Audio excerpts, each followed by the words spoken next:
We got to do some more Yes, investing. tonight. What a coincidence. What you're talking about me? Have a deal About for me?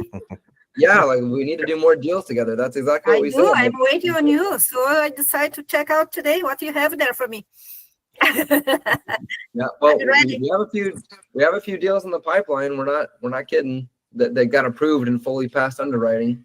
Okay, let's talk after the Zoom then. Yeah, let's do it. Okay. How are you, Justin? I'm doing well. How about you? Nice. It was so nice to meet you in Dallas in person. Yeah, absolutely. Yeah, that was great. Yeah, I've been talking way too much, and my throat is getting super dry. I'm going to grab some water. I'll be right back. And I'm going to finish my coffee. Sounds great. Well, good morning, everyone. We are live officially. We're live on YouTube, Facebook, and Instagram. So welcome everybody, and glad to have you with us today. We've got, as Eric has said, we've got quite a few deals that are in the pipeline that have been approved. We're going to fund ballpark about $500,000 this week. So that is exciting to be able to get that underway. But yeah, I'd love to hear from each one of you what you guys have going on, what you're focused on, what you're working on, and if you've got any questions about deals or underwriting or anything like that, we'd love to help you out with that. But this is a very open forum for those who may not have been a part of this, live office hours before, but it's just intended to offer an opportunity for folks to ask questions. Obviously, our focus is on lending, on borrowers who may be looking for funding, or private money lenders who are looking for perspective or tips or whatever in their lending journey. So whatever's on your mind, we'd love to open it up and be able to talk with you. So I'm going to open the floor up, let people think, and feel free to pipe up if you've got questions. I have a question, Justin. Sure. I might have an opportunity to do a transactional funding, and I have never done this. And the person said it might be for 2 or 3 days. I have no idea what could I ask for 2 or 3 days. Do you charge by the day or by the deal, or how does it go? What would be something fair for both sides? That's a great question. Is this a double close? Double close, yes. Oh, okay. Interesting. And 3 days for a double close, Eric? Well, actually, let me go back. I don't know if it's a double close. It's a friend of mine is referring somebody. Okay. I think that's probably the first thing you want to be 100% sure of, because true transactional loan, I hear people use the term transactional lending on stuff that's not transactional, where it does technically leave escrow. That's a PML if it leaves escrow. So the only way it would be a transactional is if it truly does not leave escrow. It goes into the escrow account, stays there, they transact paperwork, and you get your money back. But if it's leaving escrow, it's not transactional. I would not be on the deal. I won't be in the deal if it is going to leave escrow. Yeah, for sure. Okay, good. Eric, I know you've done a lot more of those than even me. We've done one together. We don't usually do a lot of transactional, but I'll let you pipe in and talk more about transactional and her question there. Yeah, so I'm sorry, I might have missed it. Yara, what was the question specifically that you needed more clarity on? Someone came to me and said, Yara, I know this guy. I'm doing deal with this guy right now. He will need some transaction funding, and might be for 2 or 3 days. That's all I know. Okay, so yeah, you're essentially in the information gathering stage. Yes, I don't even know if I'm going to do this deal or not. Yeah, just be prepared. For sure. Well, yeah. So basically, the kind of questions, like if you want to role play that, like what I would ask on the phone is like, okay, cool. So you got a transactional. Tell me about it. Like what is this deal?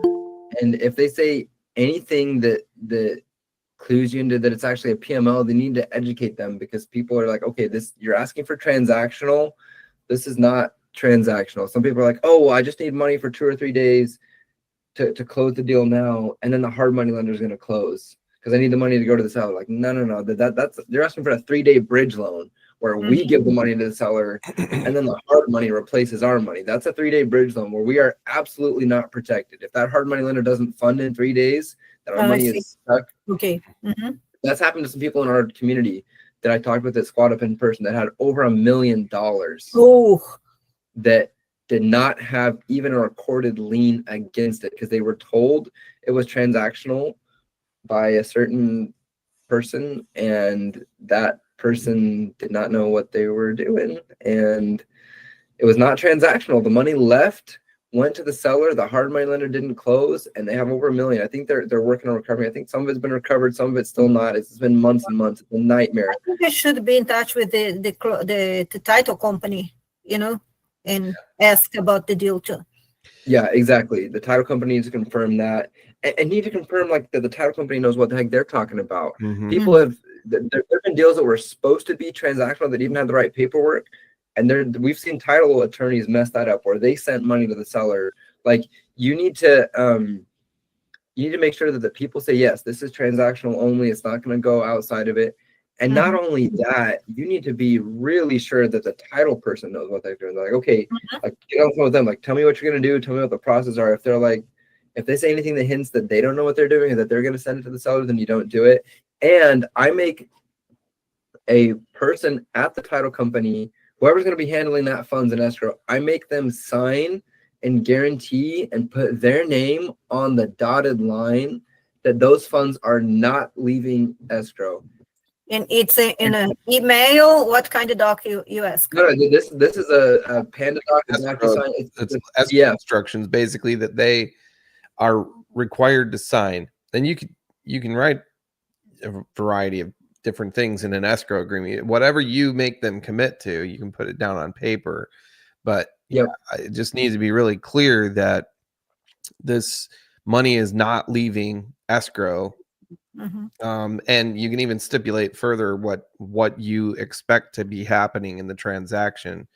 So I make them sign that, and I leave the terms crystal clear that the money was never supposed to leave escrow, and that they're signing that they understand that, and they're personally responsible for making sure that those funds don't leave escrow. And the people that know what they're doing, the title companies that know what they're doing, they sign that with no problem. It's like, well, of course, I'm going to do that. That's my duty. I'm going to do it. If they're hesitant to sign it or they have questions, then that's a massive red flag. They just don't know what they're doing. So what you really want is, if in that nightmare scenario, if you sign all the documents, you do everything correctly, and then title still screws it up, they send the money to the seller, they send it to the wholesaler, they send all of your money to fund the transaction to somewhere else, then you have that piece of paper which you can protect you legally that says, look, they signed on the bottom line, they understood exactly what they were doing, and they did not follow those instructions. That's when you have the leverage against the title company. And also you're going to want to make sure that they present you with their errors and omissions policy. So the title company should always have insurance covering their errors, and they should be able to present you what is the per incident coverage. We had a deal one time where somebody was looking to get it funded, and it was I think a little over $1 million that this guy was looking to get done, but their errors and omission policy only covered up to $1 million. So not all of our money would have been covered in that one transaction. So okay, thank you guys. I'm glad I asked that. Yeah, you bet. So if you want to talk to us about that, you can feel free to let us know. Like Justin, you could have a phone call or just a message to us. We could help check into that a little bit more to see if that's something that smells a little bit fishy or if it looks like it's ready to rock and roll. Okay, I'll do that.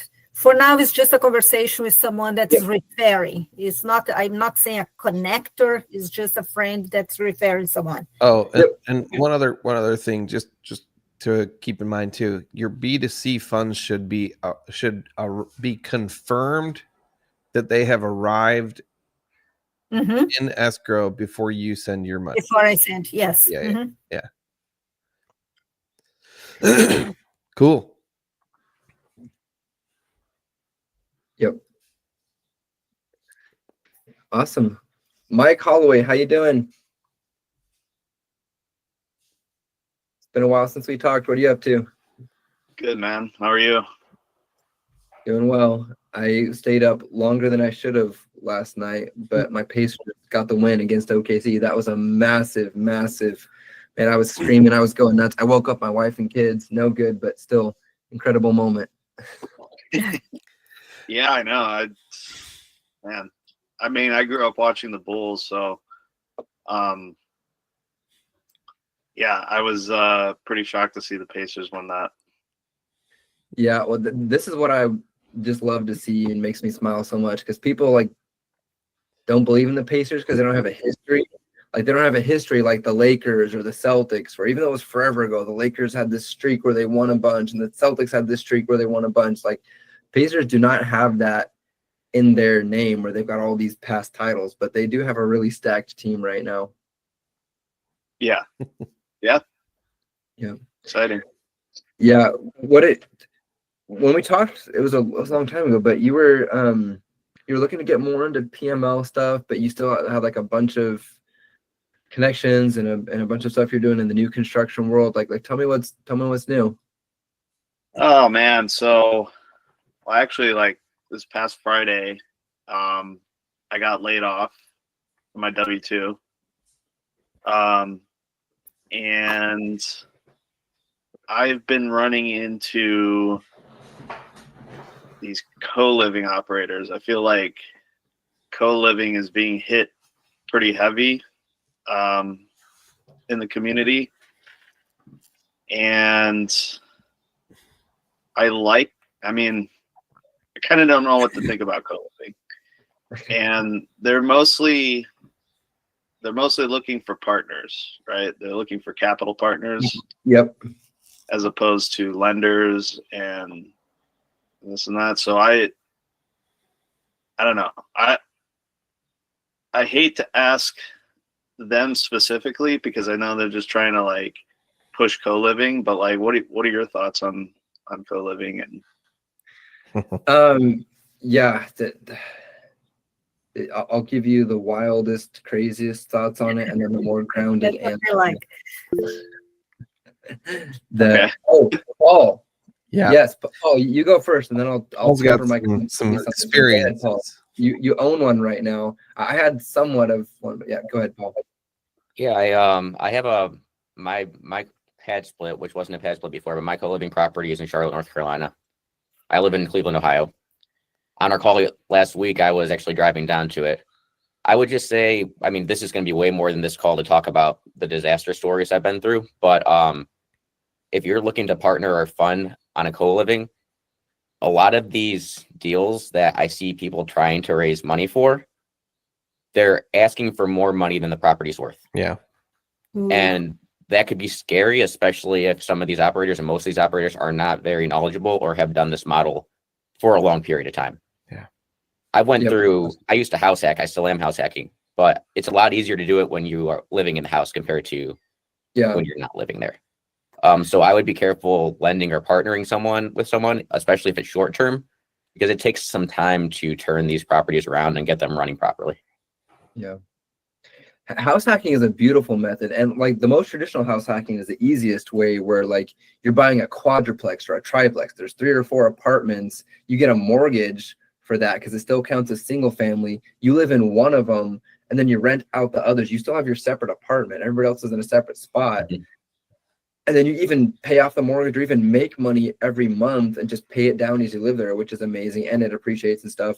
House hacking, where you're like in a room of your house and you're renting it out to other people. If you know them well and your friends, there's a little bit of contingency there, but yeah, not quite as ideal, but you can do that. And then like just having a bunch of random strangers in a room or in multiple rooms in this house, it can get really, really iffy and a lot of stuff there. My crazy, wild, like what I want to do and what I will do more and more. I mean, we're co-owners on some RV parks. With glamping and campgrounds, I think that people do need a more affordable spot. But to me, more affordable looks like not one room that a bunch of people have like their 7 bedrooms in this house that's meant to be a 4-bedroom house. You know, it kind of makes sense if it's just like professional young single people that are in a big city like Dallas or maybe Charlotte, whatever. They're all got a professional job and they just need a spot that's affordable. I get that, but people are trying to make this work in all sorts of cities and locations and stuff, like neighborhoods where there's going to be way too many cars parked in the driveway. Might not make sense to me. Like the ideal affordable thing is just having like more communities. It's almost like those cottage communities you see, where my biggest desire would be to have more space and land, 20 acres and this beautiful homestead and all this kind of stuff. And then you've got people in these cottage homes or like these tiny homes that are super affordable because they're smaller, but you just have that sense of community there where everybody can kind of know your neighbors and live closer together and still be super affordable. Back to just the co-living stuff though, what Paul said about the operators is absolutely right. And like even some leaders that you a lot of people here probably are in communities from these leaders, they've said stuff on YouTube videos like, I didn't even check my city's regulations, I just went and did a co-living. And you're like, yeah, that's the kind of stuff that gets shut down when the cities, when everybody in the neighborhood complains against that house because there's 7 cars parked there and all the noise and all the random people in and out. Like you might have a young family with like 2 little daughters, and then right beside the nice house there's like 7 working men just always coming in and out. It's like people are going to complain about that. The city's going to complain about that. The HOA, if there is one, like avoid an HOA at all costs. The HOA could have problems with that. There are people that are making co-living work, but like Paul said, it's over leveraged in so many cases where it's like they're buying the property at market value and then they put another $50K in rehab. So like that private money partner, what are they going to get? They're going to get the house if the partner doesn't perform. Way too many people who are raising capital for co-living properties are not returning that capital. Like a lot of people. And I don't think the people are necessarily bad, that they're just ambitious and they want to raise capital, they want to do it, but they assume they're going to get a certain amount of rent at pad split, and that assumption's off because they don't get quite as much as they want. And then pad splits fees are higher than they thought they were going to do once they add all that up. And then the mortgage and the insurance and the taxes increase more than they thought. And there's of course there's problems with the house. The water heater goes out. There's a siding issue, whatever. Like your cash flow in real estate gets eaten up really, really quickly. Even I had 5 Airbnbs at one point in Florida, and you'd think the cash flow, like it penciled out as a massive amount of cash flow.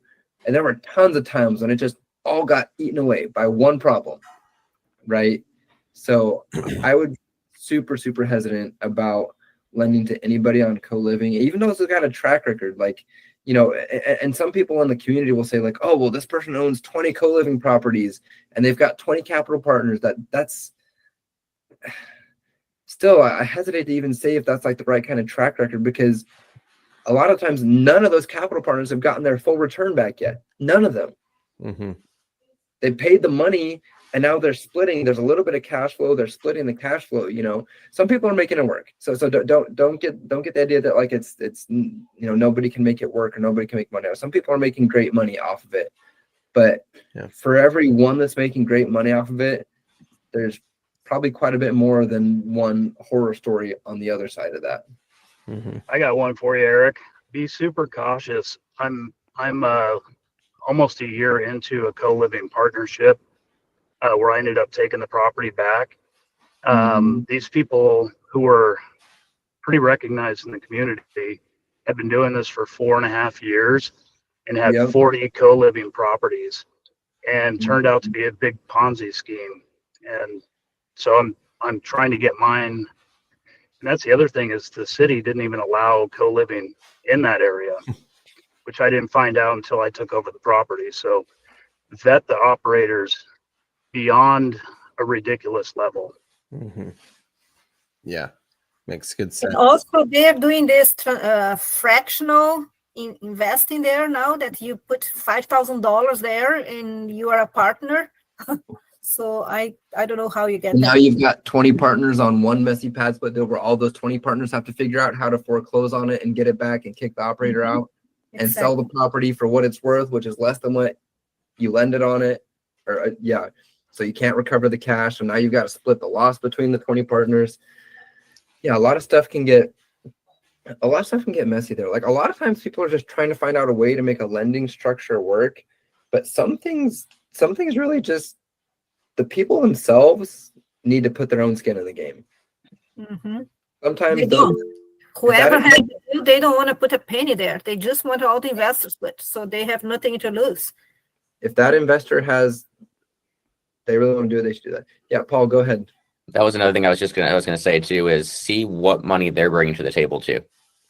Because if they don't have their hard-earned money in that deal, then if things start going south, what do they have to fight for? Right. Another thing is, as much as group homes go, I also have a sober living house that's closer to me. But I have one partner in that we bought it together, and that's running so much better. I found a lot of these group homes not co-living, but have an actual good structure with a long track record, like the operator has a long track record. It's proving to be a lot better. And the clientele honestly has been, I guess you should say your tenants are actually more, they're happier to be there. I guess, I don't know if it's happier, but they seem to treat the property better. You don't have as many problems, but you have somebody living in the home that's operating it. Yep. That is kind of being your police.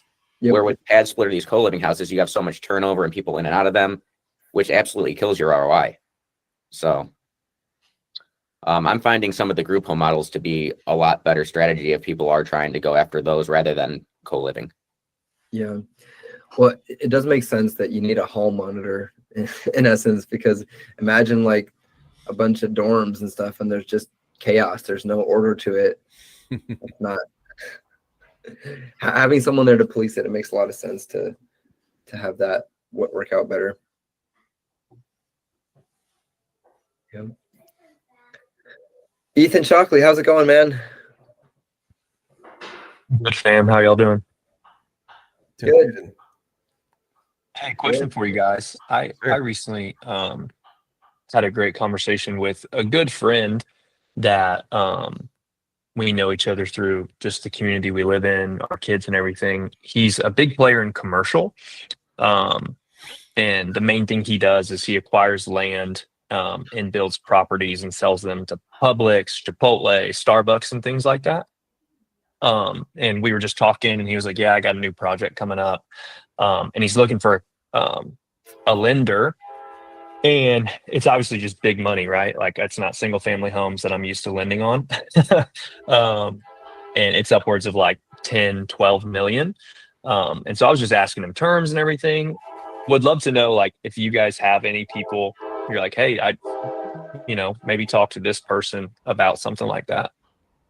So wait, let me make sure. There's 10 to 12 million for commercial real estate, and what is it specifically? Yeah, so he's building. What he does is he acquires land and then he builds the structure buildings for businesses like Chipotle, Starbucks. I mean, he's done this for years, and he's very successful in our community. And through relationship, and as I got involved in real estate, obviously I've been talking to him, like doing small things, and then I was just like, what do you got going on? He's like, got a big thing, still looking for partner, because all his capital, right, like all of his capital's tied up. And then I was just like, oh, do you have your lender? And he's like, no, I'm still looking for a lender on this one. And so I saw like an opportunity. I was like, well, hey, if I can help you find one, would that be helpful? And so just trying to, obviously it's not a post I want to make in a Facebook group. Hey, we're looking for $12 million for this. Yeah, so wanted to get see, bombarded with people who say they want a piece of the pie, but they've got nothing to do to actually make that happen. Exactly. Yeah. Somebody's like, I'll send a few text messages for a 1% connector fee, and you're like, no. Right.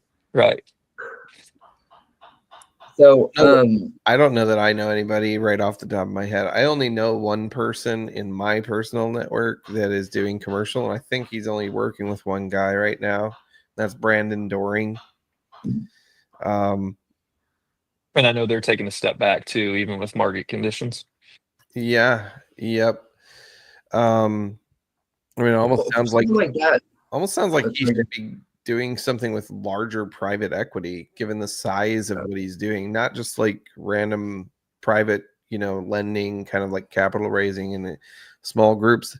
It feels like he needs like a connection with a very large private equity firm of some sort or something. You know, like or just a commercial lender. Like the way that most people would do something like this is like, you know, you get a ground up construction loan from some of these big places, like some of the big hard money lenders, like the Kiavi, the Lima One, some of them, they'll do those type of commercial ground up constructions. Totally. And he's very aware of that. I think he's trying to keep this off of his credit, from my understanding. So Ooh, I mean, that right there is a little bit of a red flag. Like if somebody wants a $12 million loan for a project, why isn't it going on his credit? And why doesn't he have at least some skin in the game?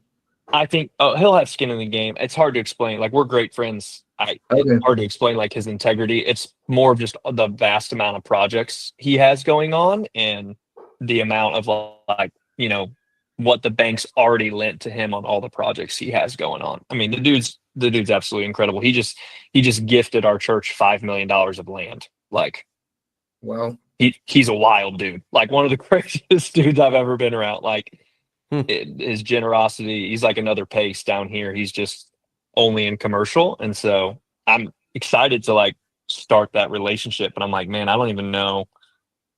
I probably need to just tap on certain people like Brandon and be like, who in the world do I need to start talking to connect him with? Yeah, that's interesting. I mean, like the only other name that comes to my mind is Denani, down in Texas, but I don't think, you know, they'll. Where are you located? Florida. Oh, Florida. Okay, yeah. I don't think they do any investment. They're exclusively in Texas, but they're $1 billion private equity firm that does commercial type buildings in Houston area. Okay, might be a good connection though. They might know somebody. You never know. Yeah, I'll shoot you a text, Justin, if you don't mind sending me their contact. Sure. Thank you. I might be able to find them really quick and just throw it right in the chat. Yeah, I get all their emails. I'm on their list as DPEG is what it looks at. Denani Private Equity Group. If you Google it, let me see. It might be the very first one that just pulls up. Sure enough, I got it. Yep, there's a website right there. Yeah, we got a chance to meet their founder. The only billionaire I ever met. Yet. You gotta put the word yet at the end of that. Yeah. You never met Bill Gates? I haven't met him yet. He probably won't be a billionaire by the time I meet him. Planning on giving it all away, I hear. Yeah. Yeah.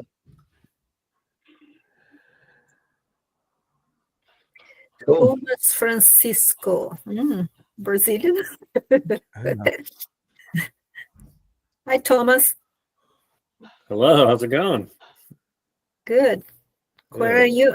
Where are you in? Are you in the United States? Yeah, I'm in Raleigh, North Carolina. Raleigh. Yep. At least for the time being. But it looks like I'll be moving to Phoenix here in about a month. So. Oh, really? Okay. Yeah. Yeah. So the wife got an executive position out there, and I can obviously work from anywhere. So, and I just got 2 properties in Texas, so I guess maybe I'm a little closer to those now, even though I have some here in North Carolina. But yeah, so I'm excited for it. Cool. Yeah. Good for you. Remind me what you're doing, Thomas.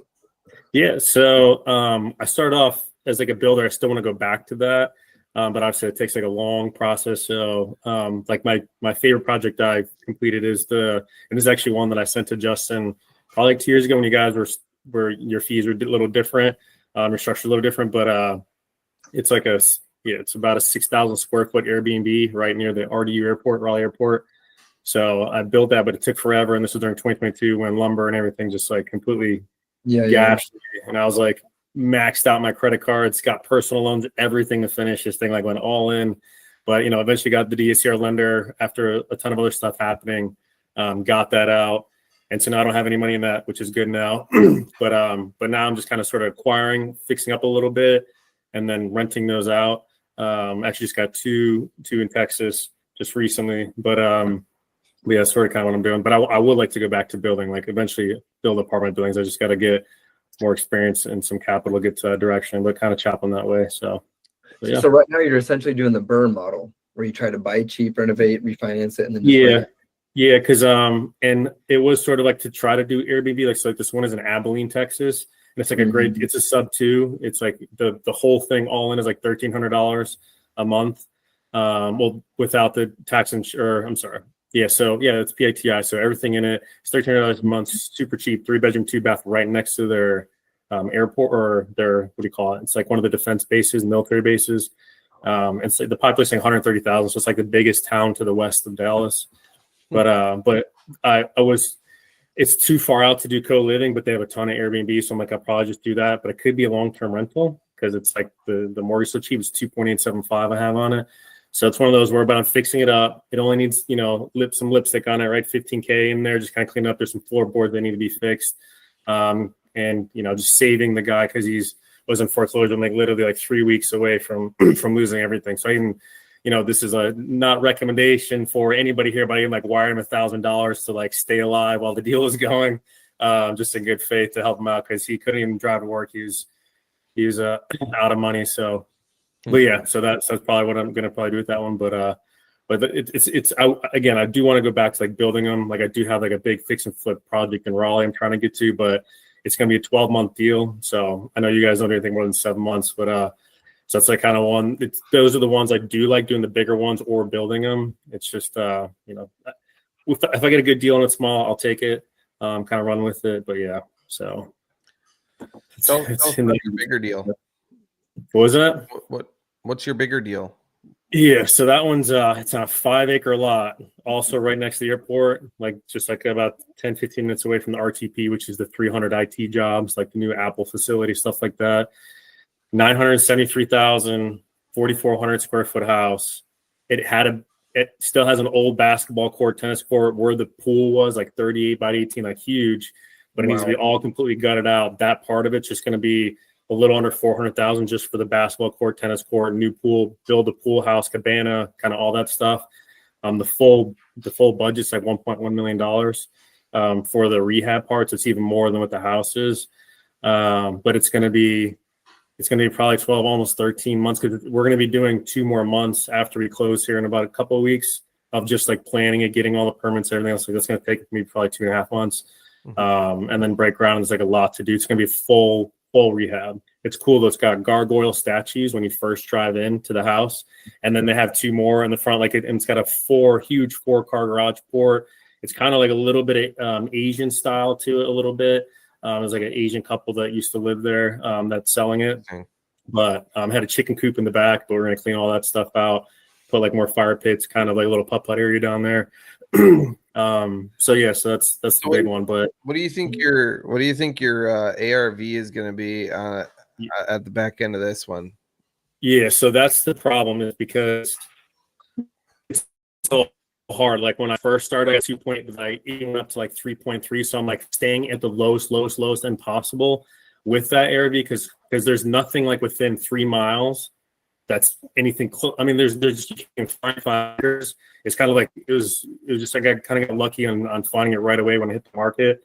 And just like the way it's set up to have a basketball court, like none of these houses, you have to literally drive 35 minutes north of the city of Raleigh to find houses that are even like 1.5 acres and that have their own pools and stuff like that. But they don't have all that land to have their own basketball court, pickleball court, like kind of their own, pool house and stuff like that. So that's the hard part is like I'm using the close ones, but they're all a 1/4 acre.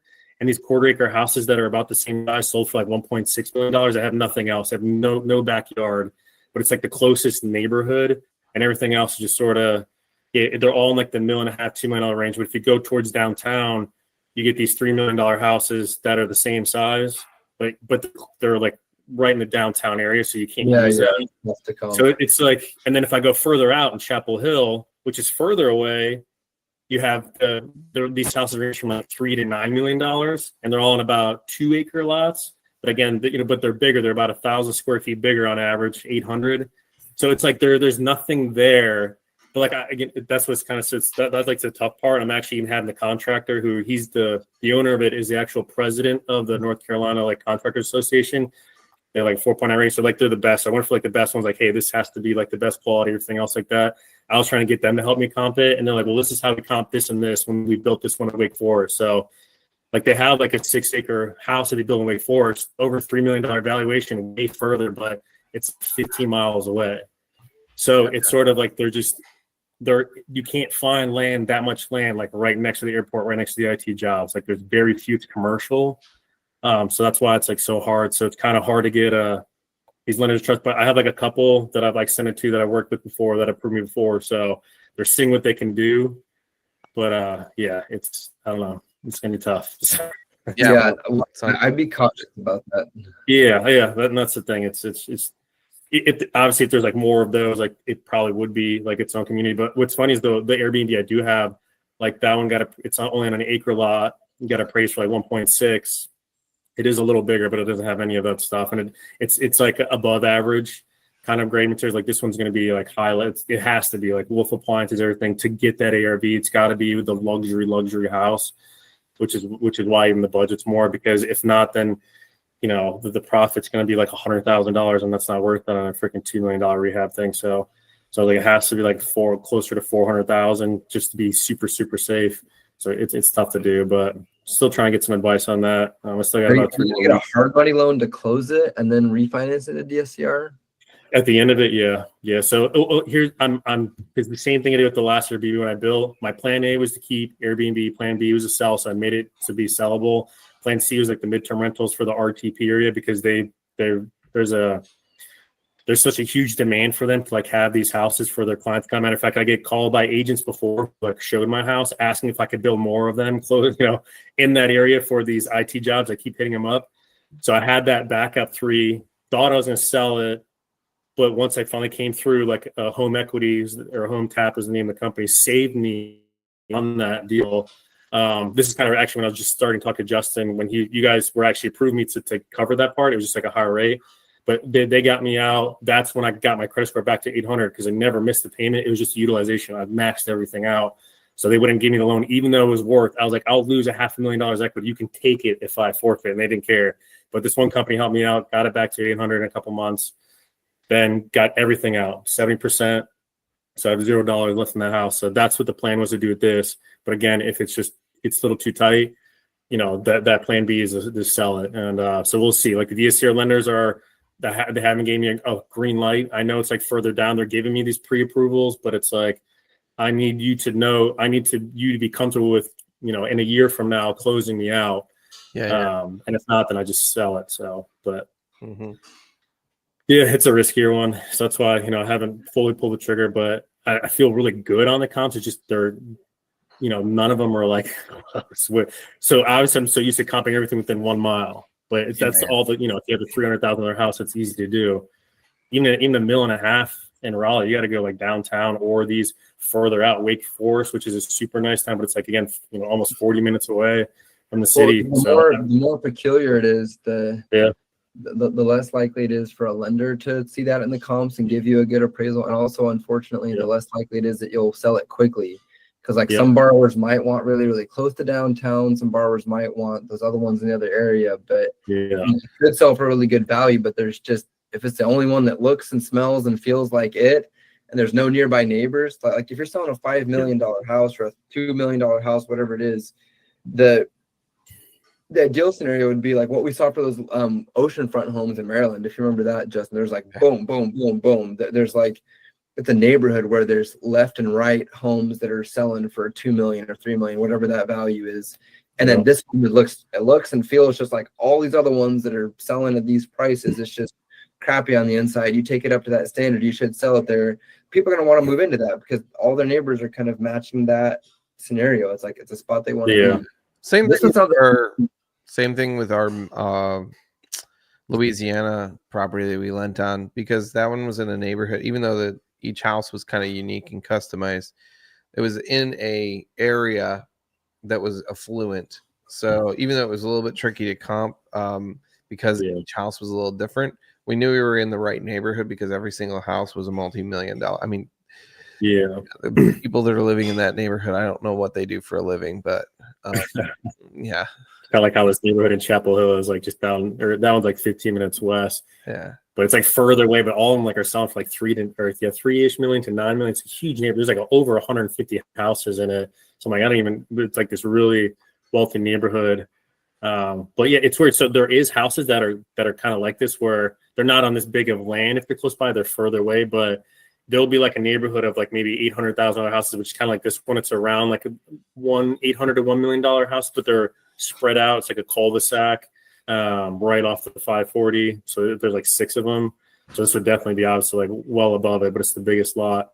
But I'll see them where it's like a 7,000 square foot house just randomly there.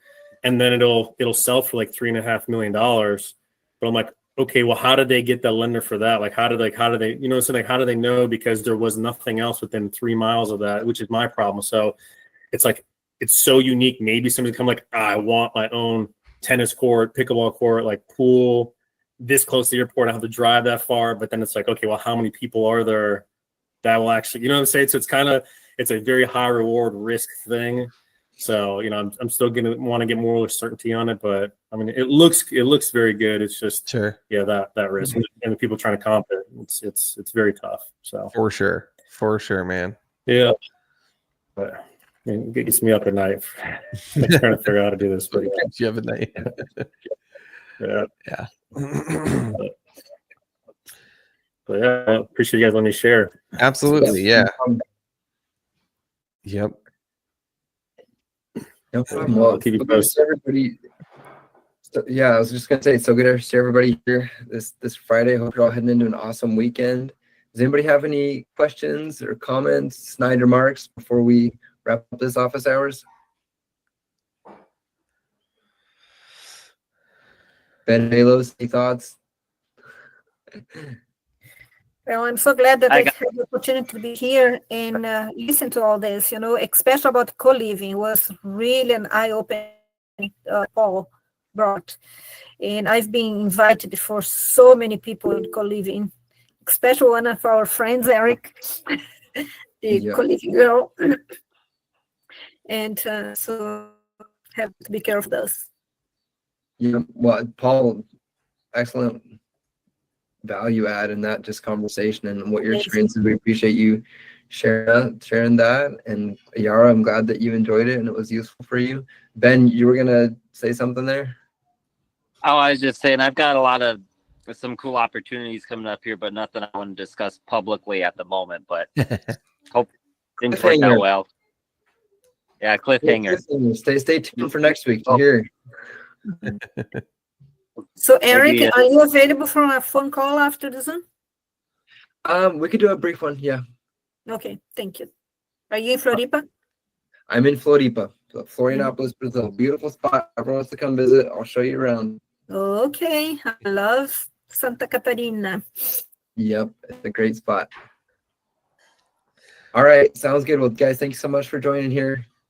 Thank you, Justin. Take care, all. Yes. Have a great week. You guys. Yeah. Bye-bye. Bye.